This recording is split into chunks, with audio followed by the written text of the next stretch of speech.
séance extraordinaire du 12 décembre 2022. Alors, avis de convocation à Monsieur le maire Marc Lorrain et aux conseillers Monsieur Marc Langlois, Monsieur Jesse Croteau, Madame Michèle Bernard, Madame Mireille Thibault, Madame Sylvie Boulay et Madame Gabrielle Brisebois. Donc, pour la séance extraordinaire, le projet d'ordre du jour suivant est proposé. Bonsoir tout le monde. Comme toujours, ceux qui sont en salle, on regarde quand même quelques-uns. On est de bonne heure, on vient par le budget. Et les autres qui nous écoutent via nos belles technologies. Donc, on va débuter pour cette séance extraordinaire qui, vous le savez, porte sur le budget avec Mireille, Michel plutôt, Michel, c'est ça, Oui. qui va nous parler de l'ordre du jour. Donc, au point 1, qui est l'adoption de l'ordre du jour, je propose d'adopter l'ordre du jour de la séance extraordinaire de ce jour, 12 décembre 2022, tel que présenté. Je seconde. Oui. Est-ce que tous sont d'accord? Oui, d'accord. Donc, ça nous amène au point 2, qui consiste à la présentation par moi-même et le directeur des finances, pour dire, ou autrement le trésorier André Lévesque, qui est ici à ma gauche, à la droite pour ceux qui écoutent à l'écran. Donc, on fait ça de chacun de nos endroits? Non, je vais On va vous se céder déplacer? ma place, Ah Monsieur le maire. oui, s'il vous plaît, je vais prendre la place de Mme Simard Créfiant. J'en ai mon verre d'eau. Je vais changer de place.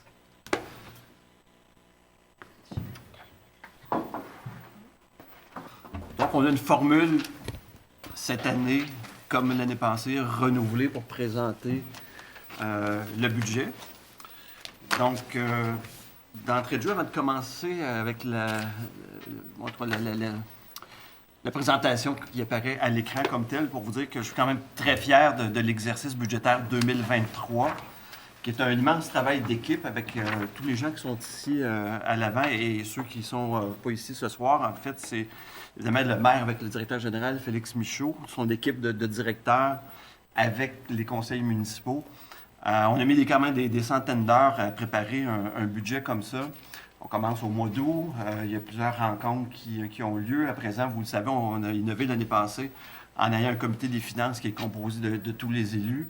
On a l'occasion de rencontrer des directeurs qui sont à l'origine, évidemment, des opérations. On parle du directeur des travaux publics, on parle avec le directeur des finances, le directeur des ressources humaines qui viennent nous rencontrer chacun leur tour dans ces comités-là. Bref, c'est beaucoup d'itérations, beaucoup de travail pour en arriver à un budget pour lequel on est quand même très fiers parce que c'est un exercice qui est rigoureux puis qui est transparent aussi. Et donc, j'amorce la présentation, mais je voulais vous dire ces quelques mots-là d'entrée de jeu. Donc, le processus budgétaire, effectivement, c'est un exercice en continu, comme on dit, qui demande une collaboration entre nous et l'appareil municipal. Ça tient compte d'un certain nombre d'enjeux. Vous les voyez à l'écran. OK, bon, je peux te là parce que je voulais voir où est-ce que ça en était. Fait donc, on l'a ici. Donc, très brièvement, ça tient compte des enjeux de renouveler et de maintenir les infrastructures, offrir des services attrayants aux citoyens, soutenir le développement économique par une fiscalité qui doit être compétitive, aussi qui vise à atténuer l'impact des décisions sur le fardeau fiscal des citoyens, ça va de soi, maintenir un niveau d'endettement raisonnable, mais avoir une attitude proactive aussi face à la situation financière de la ville comme telle. Toujours, ça doit refléter notre mission, notre vision, nos valeurs. Je ne les répéterai pas, vous les voyez à l'écran. Vous avez accès à ça au travers de notre document de réflexion stratégique. 2000, qui couvrait jusqu'à 2025. C'est ça. Bon. Donc, et ça vise effectivement, quand on parle de notre réflexion stratégique, les 6 points, nos grands axes d'intervention que vous voyez aussi à l'écran. Donc, créer l'offre et stimuler la demande, renforcer la synergie entre les différents acteurs du milieu, optimiser le potentiel des plans d'eau, développer et aménager le territoire de façon globale et concertée, être soucieux de l'incidence de nos actions et de nos décisions sur l'environnement et promouvoir la santé durable auprès des citoyens. Enfin, les facteurs qui ont influencé le comité du budget pour cette année, en fait en 2022 pour préparer 2023, je viens d'en parler, la réflexion stratégique 2020-2025, les orientations et les idées et les couleurs des élus. Donc, chacun a eu la chance de collaborer, puis très activement d'ailleurs au processus. On a tenu compte du fait que l'inflation, comme vous le savez, a été de 6,9 % au Canada, basée sur les données d'octobre, et la réalité économique de Montmagny et des citoyens. Donc, ça nous amène à vous présenter d'abord le plan le plan triennal d'immobilisation 23, 24, 25. Et là, on a une série de projets de dépenses en immobilisation, toujours dans la perspective d'offrir des services puis continuer à ce que la ville se développe. Donc, il y en a pour quand même 5 167 500 $ et avec une portion d'1 579 000 qui est financée par des subventions. Donc, comme on dit, en fait, les programmes de subvention sont disponibles pour les projets. Puis la Ville aura déboursé 70 % des investissements qui sont prévus. À titre d'exemple, en fait, on y va avec les principaux. Il y a comme je disais aux journalistes qu'on avait la chance avec qui on a la chance de pouvoir échanger. Il y a Cathy, d'ailleurs, Desjardins, qui est ici de Loi-Blanche. Cette année, ça ne sera peut-être pas nécessairement aussi sexy que d'avoir un espace citoyen, des glissades d'eau, des choses comme ça. On tombe plus en maintien des actifs ou des choses qui sont quand même peut-être un peu moins attrayantes là, d'un certain point de vue. Je pense au remplacement des conduites qui sont à partir de la 3e avenue et l'avenue Jacques-Lelièvre, qui va débuter, en fait, le début des travaux de réfection des conduites du secteur ouest de la ville. Mais en 2023, c'est l'exutoire sanitaire et pluvial de la 3e avenue Nord qui sera remplacé.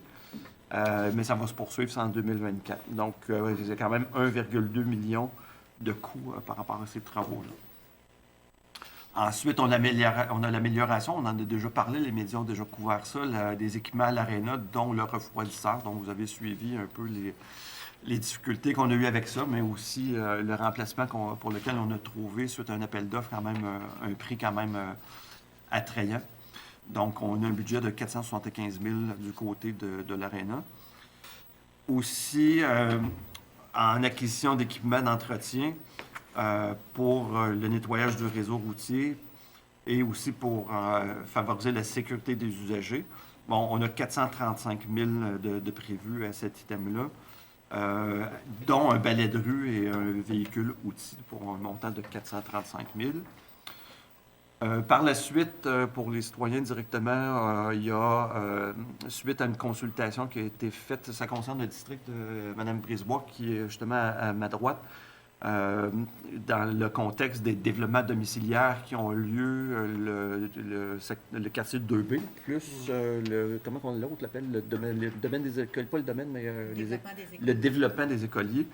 Donc, c'est une exigence environnementale de faire en sorte que, pour ne pas trop surcharger quand c'est des grandes pluies, notre système d'égout le pluvial, c'est ça. Donc, d'avoir un bassin versant donc à cet endroit-là pour un coût de 40 000 $. Mais il va y avoir aussi, ça prévoit l'installation de modules de jeu pour les enfants et d'autres aménagements, peut-être. Je ne sais pas s'il y a des éléments que j'oublie par rapport à ça, comme c'était juste à côté de moi. Par rapport, peut-être par rapport à ce projet-là comme tel, est-ce que j'oublie des choses? Il va y avoir des mesures d'atténuation aussi pour le voisinage, donc oui. Pour permettre d'assurer une continuité au niveau de la vie privée. Puis les modules de jeu vont vraiment être intégrés au milieu naturel. Donc, on ne veut pas dénaturer la nature. Au contraire, on veut que les jeunes puissent en bénéficier. Donc, les amener à profiter de l'espace vert. Parfait. Merci. Et quand j'aborde d'autres projets, les collègues du conseil, n'hésitez pas à lever la main pour dire un mot s'il y a un projet sur lequel ça serait intéressant de dire un petit mot. Vous êtes les bienvenus. L'anneau de glace aussi au parc Saint-Nicolas, ça, on en a déjà parlé. Je pense que ça avait beaucoup fait réagir positivement les citoyens de voir un retour de ce côté-là. Donc, un coût de 80 000, mais avec une subvention potentielle de 80 %. Donc, c'est toujours intéressant. Même chose du côté du terrain de basketball au parc Saint-Nicolas. Donc, pour lequel on va avoir une subvention de 50 000 aussi. Ça, c'est en fonction du fonds Région et Ruralité volet 2, ce qu'on appelait dans le temps le PAC rural. Donc, ça, c'est destiné, entre autres, à la clientèle adolescente, mais probablement aussi à d'autres qui souhaiteront faire du basketball. Ensuite, on a une série d'améliorations environnementales parce qu'évidemment, ça, de plus en plus, on va pencher, on le sait, là, de ce côté-là, on est tous sensibles à ça. Donc, il va y avoir des puits d'eau non potable creusés à la caserne d'incendie. Mais je pense aussi, c'est peut-être couvert dans l'élément précédent. Au parc Saint-Nicolas aussi, je pense qu'il y a un autre puits aussi pour arroser justement nos équipements sportifs avec de l'eau non potable, c'est ça. Donc, encore là, avec une subvention de 8 200 $ par rapport à ça. Pour ce qui est je poursuis avec les projets principaux de 2023 à l'usine de traitement de l'eau potable. Mais quand on est sur place, on parle plus de production d'eau potable que de traitement de l'eau potable. On traite de l'eau pour qu'elle devienne potable. Donc, aussi des améliorations pour un coût total de près d'1 997 000 $, mais qui est subventionné à 100 %. On va poursuivre aussi, il y a le sentier de Loi Blanche pour lequel on a 3 sections, 3 circuits, 3 boucles en fait dans le circuit de Loi Blanche. Donc la première, c'est le secteur du Marais pour un coût de 176 000 $, mais subventionné à 84 000 $, donc qui va être dans le secteur plus à l'est. C'est ça. On voulait en faire déjà amorcer une autre des boucles cette année. On n'a pas pu le faire en raison du manque de disponibilité de main-d'œuvre du côté des ingénieurs. Donc, parce qu'on m'a questionné si on allait poursuivre avec ce projet-là. Oui, c'est quand même, ça fait partie de l'accès au fleuve. C'est pas quelque chose qui coûte une fortune, mais qui est très attendu de la part des citoyens de Montmagny, mais aussi des gens qui viennent nous visiter, d'avoir un meilleur accès, que ce soit plus convivial d'aller se promener dans ce secteur-là. En ce qui concerne le pavillon communautaire et l'espace citoyen, vous le savez, on l'a inauguré cette année. C'est beaucoup plus populaire qu'on le croyait à date. La demande est au rendez-vous. Je pense que ça se bouscule aux portes déjà pour 2023, puis probablement même des demandes déjà pour les années qui vont suivre. Les gens apprécient beaucoup. Maintenant, c'était déjà prévu, on attendait de voir un peu, de faire une première année de rodage pour améliorer l'extérieur, c'est-à-dire là où il y a le stationnement des espaces verts qui contournent. Donc, on va poursuivre de ce côté-là pour ce qui est de l'année qui s'en vient. On a encore là une subvention qui nous a été confirmée de 100 000 $. Donc, pour les stationnements, mais aussi avoir des aménagements verts, effectivement, des endroits où il va y avoir plus de verdure qui va être ajoutée. Donc, on va poursuivre de ce point de vue-là avec l'espace citoyen et à la place d'immigration. On a aussi la réfection de la route Normandie, qui est un endroit qui avait été quand même... la route, je ne sais pas si je le dis comme il faut, mais en tout cas, il y a une route qui a été réaménagée ou un agrandissement dans ce côté, mais en fait, le pavage n'avait pas été encore fait. C'était souhaité par les usagers de la route de ce secteur-là. Donc, encore là, avec une subvention de 60 000 $, il va y avoir du pavage qui va être fait grâce à la subvention qui est accordée par le ministère des Transports, dans le contexte du programme d'aide à la voirie locale. Je ne sais pas si c'est un petit acronyme. Madame Thibault, c'est pas Ça va aller. Ça va aller, mais souvent, ils ont tous un petit nom. Oui, c'est ça. On l'oublie, celui-là, c'est ça. Donc... ça nous amène à parler du compte de taxes pour 2023. Donc, vous savez, vous avez tous suivi l'actualité, là, où on parle d'écart entre... nous, on s'est engagé, comme on l'a toujours fait par les années passées, à être sous l'inflation. Si on avait suivi ça tel quel, on serait entre 6 et 8 %. Mais avec tous les exercices qu'on a fait, les itérations et tout ça pour dans le fond, en arriver à un compte qui soit, en tout cas, le plus rigoureux possible, on en arrive à un taux de 4,14 %, donc pour Montmagny, ce qui est très bien parce que c'est l'Union des municipalités, puis des journalistes, on l'a quand même mentionné, qu'en dessous de 6 % d'augmentation, c'est un peu, entre guillemets, un cadeau là, de la part du conseil municipal, dans le sens où pour être capable d'en arriver, mais il a fallu aller gratter les fonds de tiroir parce que, dans le fond, on finit dans le fond, à pas offrir nécessairement tous les services qu'on pourrait rendre avec ça. On va continuer à les rendre, mais on a fait des efforts budgétaires pour arriver à un chiffre comme ça qui est quand même dans la bonne médiane pour ce qui est du Québec par rapport à ça. Donc, Là, on va en arriver un petit peu plus dans le détail. Je vais inviter plus à... on invite notre trésorier à donner un petit peu plus de détails par rapport à ces éléments-là. Donc, André, je t'invite à poursuivre. Parfait, merci. Donc, comme M. le maire le disait, c'est une augmentation qui est quand même substantielle à 4,14, mais compte tenu de l'inflation et de la hausse des coûts subis par la municipalité, comme l'ensemble des consommateurs aussi, le conseil municipal a quand même eu en tête de maintenir les hausses de compte de taxes moyens en bas de l'inflation. Donc, au niveau des taux de taxation, vous voyez, au niveau de la taxation résidentielle, le taux va passer de 1,02 à 1,07, presque 1,08 pour l'année 2023. Les immeubles de 6 logements et plus vont passer à 1,17 1,1691. Au niveau des édifices commerciaux, ça va passer de 2,5 à 2,16. Et au niveau des taxes foncières pour les immeubles industriels, on passe de 2,56 à 2,69. Au niveau des tarifs, la majorité des tarifs sont demeurés les mêmes. Donc, le tarif pour l'égout demeure le même. Donc, on a réussi à absorber des hausses de coûts là, à même nos activités. Au niveau du traitement de l'eau, malheureusement, on a dû augmenter de 3 le tarif par unité de logement. Au niveau des matières résiduelles, c'est là où ça fait un peu plus mal. Là, les contrats de collecte, c'est tributaire du prix du diesel, donc les ajustements de prix de carburant. Donc, on doit en tenir compte. Par contre, l'augmentation pour le tarif pour la gestion des matières résiduelles aurait pu être plus élevée que ce qu'on voit présentement à 8 par unité de logement.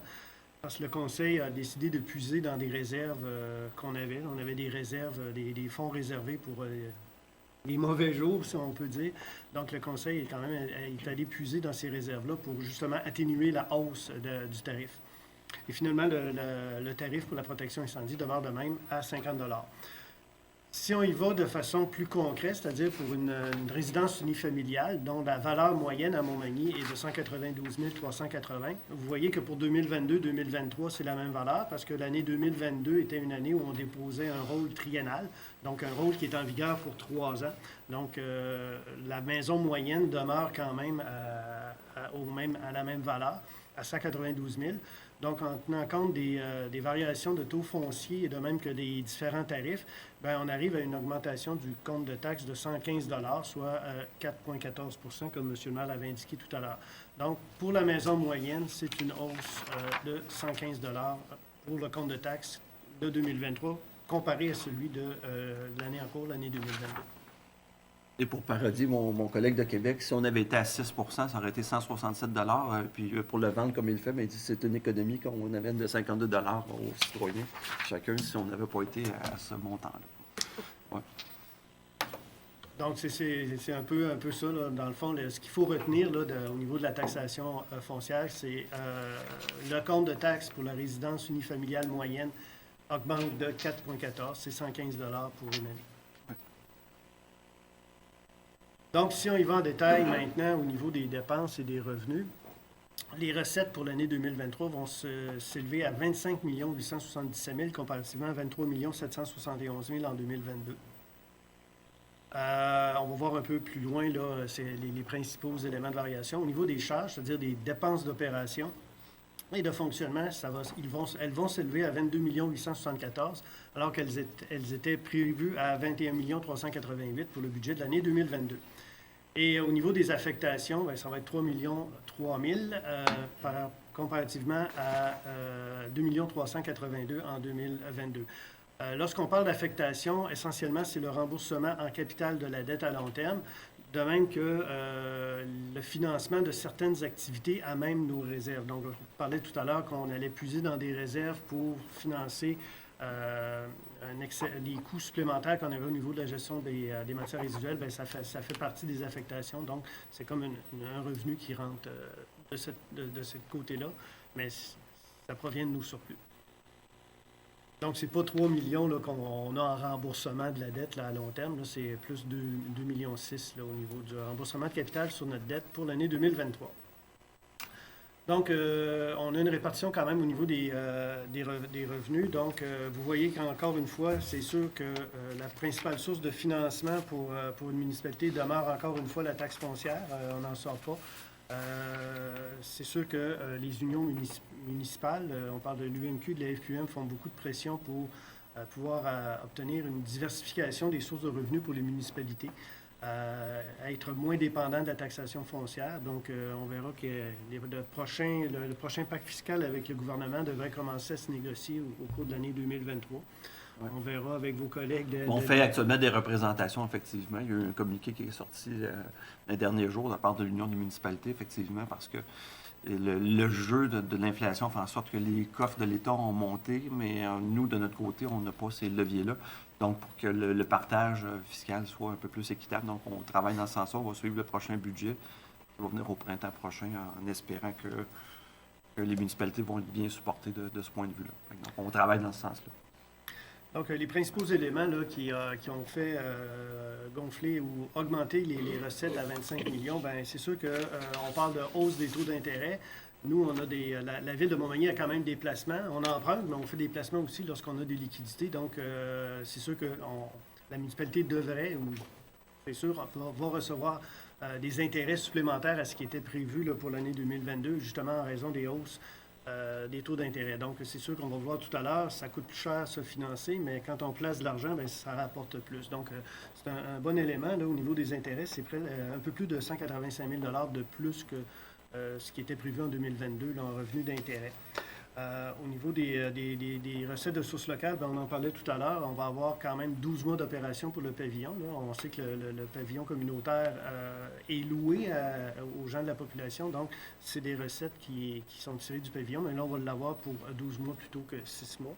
Ça fait quand même près de 91 000 $ de plus que ce qui était prévu en 2022. Puis, comme M. le maire le disait tout à l'heure, il y a quand même un engouement pour cet édifice-là. Là. Le taux d'occupation est au-delà des prévisions qu'on avait faites à l'époque, là, en 2019.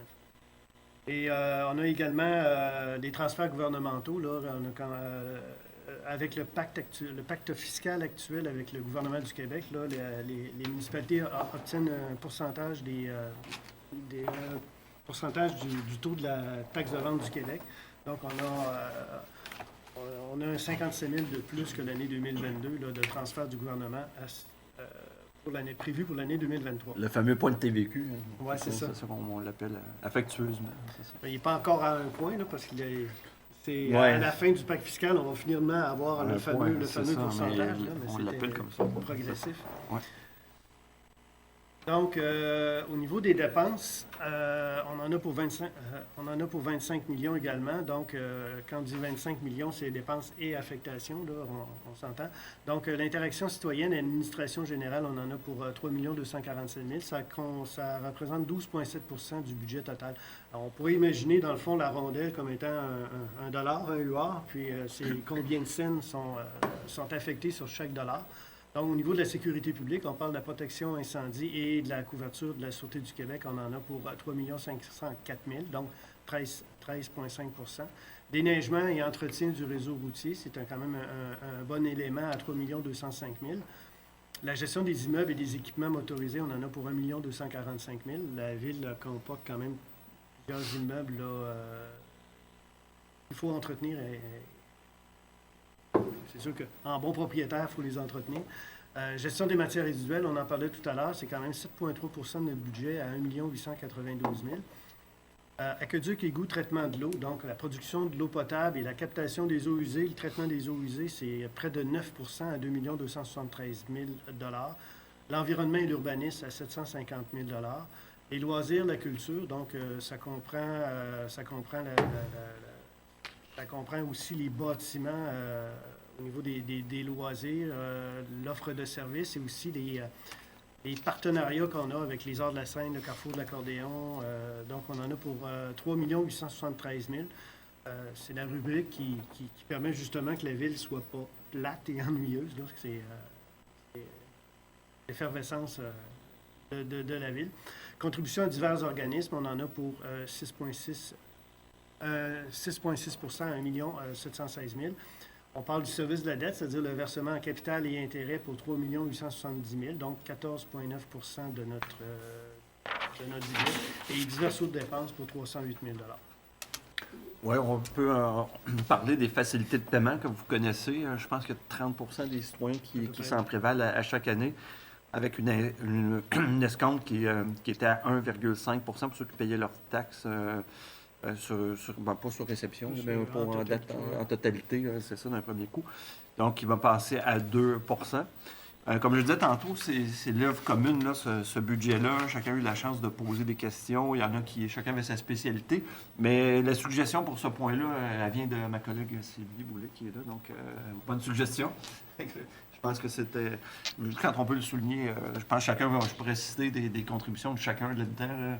Mireille est bonne pour creuser certaines questions, puis améliorer justement ce qu'on peut être capable de tuner le plus possible, mais en tout cas, je le souligne. C'est gentil de le mentionner, M. le maire, mais je tiens aussi à préciser que c'est toujours un travail d'équipe, un esprit d'équipe, alors avec le bon travail qu'on a quand même tous mené. C'est gentil de le mentionner. L'idée, oui. l'initiative de Je vais le prendre. Merci, M. le maire. Donc, faire bénéficier surtout les citoyens d'un avantage fiscal. C'est pas une idée, mais c'est gagnant pour tout le monde, ça, parce que, dans le fond, les citoyens sont gagnants avec ça, puis la ville est gagnante aussi parce que, dans le fond, ça nous permet de décaler des déboursés puis de ne pas emprunter. Fait que je pense que le citoyen est gagnant, puis nous aussi, la ville, on l'est aussi. Puis quand on dit la ville, c'est indirectement les citoyens aussi. Donc, des choses à ajouter là-dessus? Non, c'est beau. Oui, c'est sûr que les quatre échéances habituelles connues depuis quelques années, donc deux échéances dans le courant de l'hiver et au printemps, et les deux suivantes après la période estivale, c'est-à-dire en septembre et en novembre. Donc, on parle depuis tout à l'heure, on a parlé d'investissement, de plan triennal d'immobilisation. Bien, c'est sûr qu'on doit s'endetter pour investir, pour maintenir nos actifs et même améliorer les actifs. Ouais. Au cours des 2 dernières années, ce qu'on a eu, c'est beaucoup d'ajouts de nouveaux actifs. Là. Monsieur le maire l'a mentionné tout à l'heure, le parc aquatique, l'espace citoyen, beaucoup de nouveaux aménagements qui ont été faits au parc Saint-Nicolas. Donc ça, c'était du nouveau. Pour l'année 2023, vous l'avez vu avec M. le maire, on va être beaucoup plus en maintien des actifs, c'est-à-dire de l'entretien à long terme. Donc, c'est sûr que ça fait un plan triennal qui est moins, comment vous disiez ça, sexy, oui. mais on doit le faire quand même. Donc, au niveau de la dette brute, c'est-à-dire la dette qui est émise, on va finir l'année 2022 à 35 millions et on prévoit pour 2023 une légère diminution à 34 679 000. C'est sûr que toutes les subventions qui proviennent du gouvernement du Québec nous sont versées sur une période entre 10 et 20 ans. Donc, quand on a un programme de subvention qui est offert par le gouvernement du Québec, on n'a pas le choix d'emprunter la part du gouvernement et le gouvernement nous rembourse sur des périodes, dépendamment des programmes, sur 10 ou 20 ans, de 10 à 20 ans. Donc, c'est sûr que cette portion de dette-là, de façon purement comptable, elle ne nous appartient pas. Donc, c'est pour ça qu'on a la notion de dette nette, c'est-à-dire qu'on prend le montant de la dette qui est émise et on soustrait les sommes qui sont à recevoir du gouvernement du Québec, parce que le fédéral nous verse tout le temps le plein montant comptant. Donc, pour l'année, on va finir l'année 2022 avec une portion à recevoir du gouvernement du Québec de 9 939 000 pour 2022. Pour 2023, ça va être légèrement moins, là, à 9 527 000, parce que c'est sûr qu'on va payer notre dette également. Donc, ça nous donne quand même une dette nette, c'est-à-dire vraiment à la charge des citoyens de la ville de Montmagny, de 26 15 au 31 décembre 2022. On devrait finir l'année 2023 à 25 151 000. Là également, il y a une légère baisse. Cette baisse-là est principalement due, comme je le disais, au fait que le conseil municipal et l'équipe de gestionnaires, on est à l'affût de tous les programmes de subvention qu'on peut essayer de trouver, soumettre les projets au programme de subvention. Et au cours des dernières années, la Ville avait quand même eu des surplus pendant la pandémie, là, des montants importants. Et le conseil municipal précédent et le conseil municipal actuel a été quand même, comment j'avais dit ça ce matin, faire l'écureuil, dans le fond, a créé des réserves justement pour pouvoir payer comptant des dépenses en immobilisation plutôt que d'y aller par emprunt. Donc, c'est c'est une façon de faire, dans le fond, que plusieurs municipalités emboîtent aussi, c'est de faire des réserves pour payer des dépenses payer comptant des dépenses qui autrement auraient été payées par emprunt à long terme.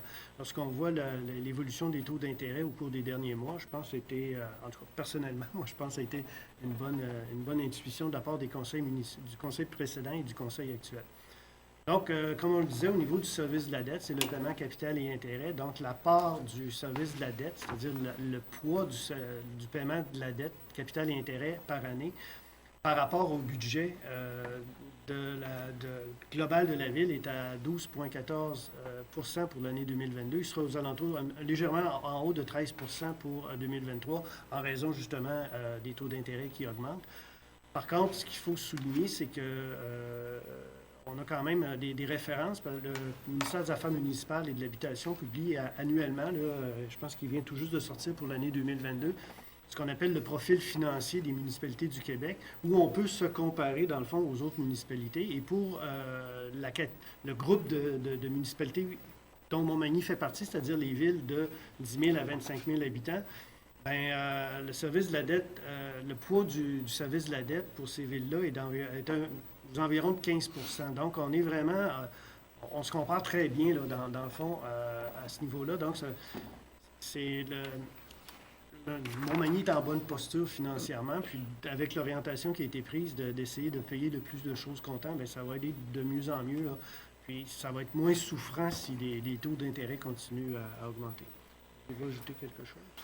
Oui, mais moi, j'aime ça quand on regarde, mettons, une dette on parle du 35 millions, de 25 millions, c'est pas de l'épicerie qui a été achetée avec ça, donc c'est des actifs qui ont été faits, un peu comme si on compare quelqu'un qui achète une maison ou un immeuble qui s'est construit avec le temps, mais si on devait réemprunter aujourd'hui pour construire ça, c'est peut-être 75 millions que ça nous coûterait. Là. Fait que dans le fond, oui, on a une dette, mais c'est quelque chose qui prend de la valeur si on avait à le reconstruire aujourd'hui.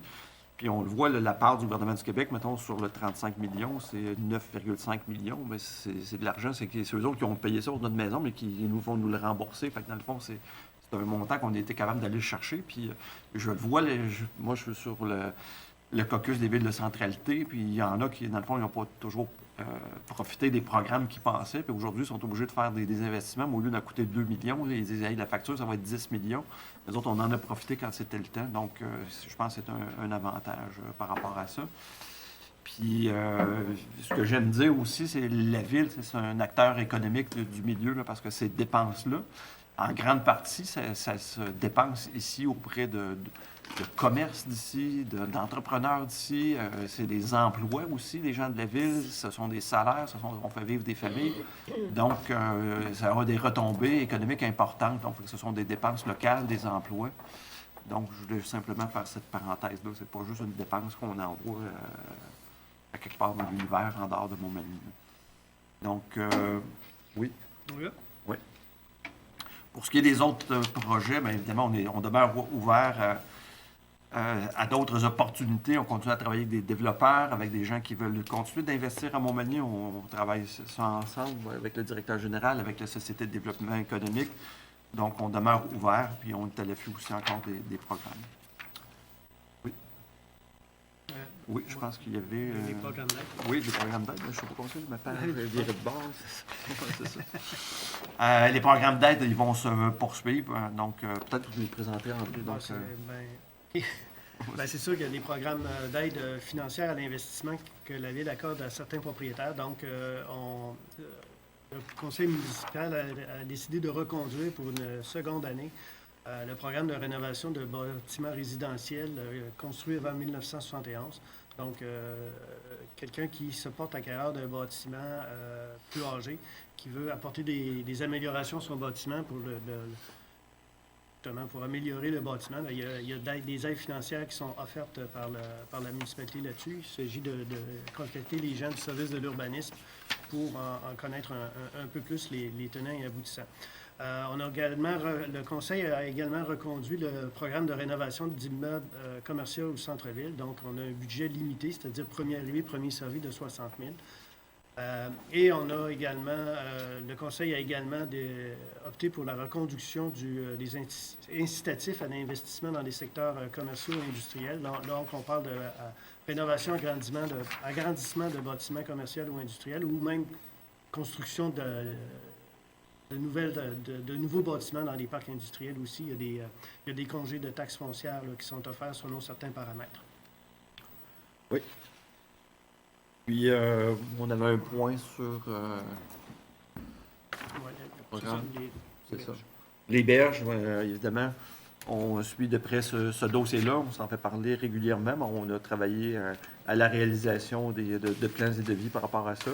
Bon, on continue d'être à la recherche, surtout de programmes pour financer ça, parce que le budget est estimé à 2,5 millions. C'est quand même important. Donc, j'en dirai pas plus par rapport à ça, mais on demeure à l'affût. Puis, donc, ça fait partie de nos priorités aussi. Il y a également au niveau du développement résidentiel. Oui, le développement résidentiel, bon, on en a mentionné 2 tantôt là, qui continuent de se développer. Quartier 2B, même dans le secteur celui des écoliers. Mais il y en a d'autres on sait, qui ont des projets parce qu'on a besoin de logements, besoin d'habitation. Et on sait qu'il y a des promoteurs, des gens qui sont intéressés à investir. Donc, on va continuer nos démarches dans ce sens-là. On va revenir en temps et lieu par rapport à ça. Donc, ça terminerait. On serait rendu en fait, je vais remonter par rapport à la suite des choses. Au point 3. Au point 3.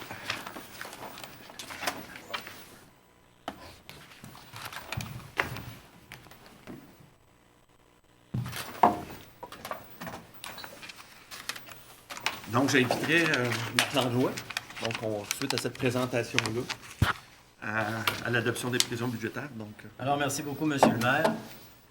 Adoption des prévisions budgétaires de la Ville de Montmagny pour l'année 2023, considérant qu'en vertu de l'article 474 de la loi sur les cités et villes, le conseil municipal de la Ville de Montmagny doit, durant la période s'échelonnant du 15 novembre au 31 décembre de chaque année, préparer et adopter le budget de la Ville pour le prochain exercice financier en y prévoyant des revenus au moins égaux aux dépenses qui y figurent. Considérant la nécessité d'approprier une somme de 250 000 $ à même les excédents de fonctionnement non affectés pour permettre d'équilibrer les prévisions budgétaires de l'exercice 2023 de la Ville de Montmagny, je propose d'adopter les prévisions budgétaires de la Ville de Montmagny couvrant l'exercice financier s'échelonnant du 1er janvier au 31 décembre 2023, comprenant des dépenses d'activités financières, du remboursement de la dette à long terme et des affectations à des réserves financières pour un montant totalisant 25 877 430 $, des recettes au montant de 25 877 430 $, comprenant une appropriation à même les excédents de fonctionnement non affectés au montant de 250 000 $. Alors, pour cette résolution, Monsieur le maire, j'apprendrai un appuyeur, s'il vous plaît. Vous pouvez appuyer.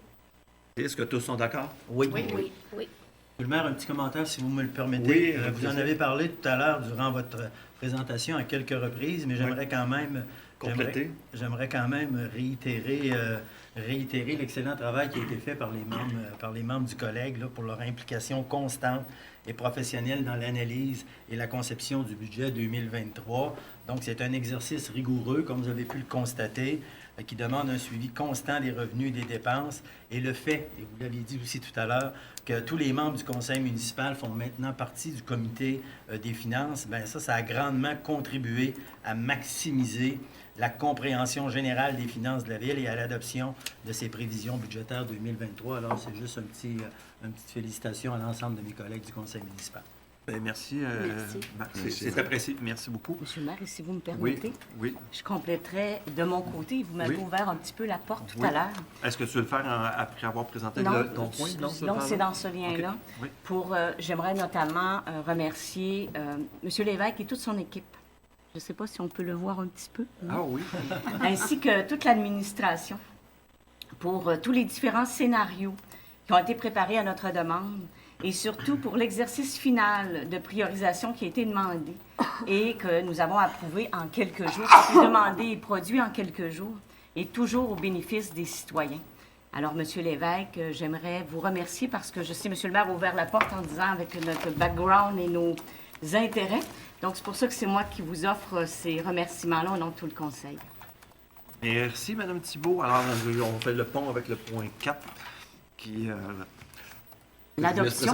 Oui. Parfait, merci, Monsieur le maire. Alors, l'adoption du programme des immobilisations pour les exercices financiers 2023, 24 et 25 de la Ville de Montmagny, considérant qu'en vertu de l'article 473 de la loi sur les cités et villes, le conseil municipal de la Ville de Montmagny doit adopter au plus tard, le 31 décembre de chaque année, le programme des immobilisations de la municipalité pour les 3 exercices financiers subséquents. Je propose d'adopter le programme des immobilisations pour les exercices financiers 2023, 2024 et 2025 de la Ville de Montmagny. Je demande un appuyage. Je vais l'appuyer, Monsieur le maire. Merci, M. Croteau. Est-ce que tous sont d'accord? Oui, d'accord. Merci. Ça nous amène à la période de questions. Vous savez comment ça procède. Vous avez des questions, vous vous amenez au micro, vous mentionnez votre nom, votre adresse et vous posez votre question en lien avec le budget, s'il y en a.